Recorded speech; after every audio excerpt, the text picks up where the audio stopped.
Ça veut dire que la consommation qu'on a dans le marais, elle va être non seulement la consommation d'évapotranspiration naturelle, plus la réalimentation des nappes.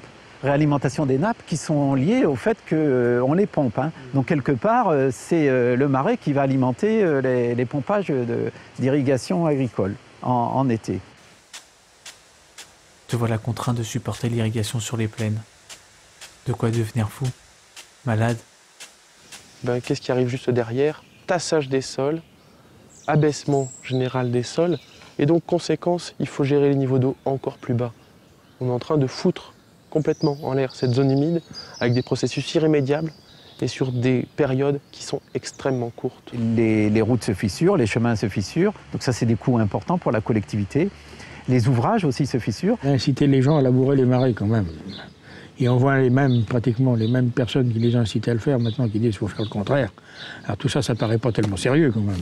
Ouais, si on a des moments d'assèchement trop longs, le système va se déséquilibrer, va s'adapter. On va avoir une faune, une flore et des sols qui vont devenir tout à fait banaux et équivalents à ceux de la plaine. Donc le système zone humide ne fonctionne pas. Et pire encore, à partir du moment où ce système-là s'est remis en équilibre avec un système plus sec comme sur la plaine, la prochaine crue qui arrive, parce que forcément il y en aura une à un moment ou à un autre, va complètement déstabiliser et détruire le système floristique, par exemple, qui s'est mis en place. D'accord, oui. Donc effectivement, et là on rentre dans le discours que les crues sont négatives parce que l'herbe qui s'est mise en place à l'époque ne peut plus la supporter, etc. On assisterait alors à la disparition de ce paysage? Mais les hommes ont la solution à tout. Ils creusent des grandes bassines là-haut, dans la plaine. Ainsi, ils pourront récupérer le liquide si précieux l'hiver en pompant dans les rivières et en pompant dans les nappes. Ainsi, ils pourront stocker de l'eau l'été pour faire pousser le maïs sans pomper dans les nappes. Dans les projets qui arrivent, il y a toujours une bonne raison. C'est le marais Poitevin, c'est l'eau potable, c'est telle chose, telle chose. Il y a toujours une très bonne raison auquel apparemment on ne peut pas échapper. Mais à la fin du compte, c'est toujours des réserves de substitution pour continuer à pérenniser l'irrigation intensive. Alors est-ce que les bassines, comme on dit, c'est la solution immédiate?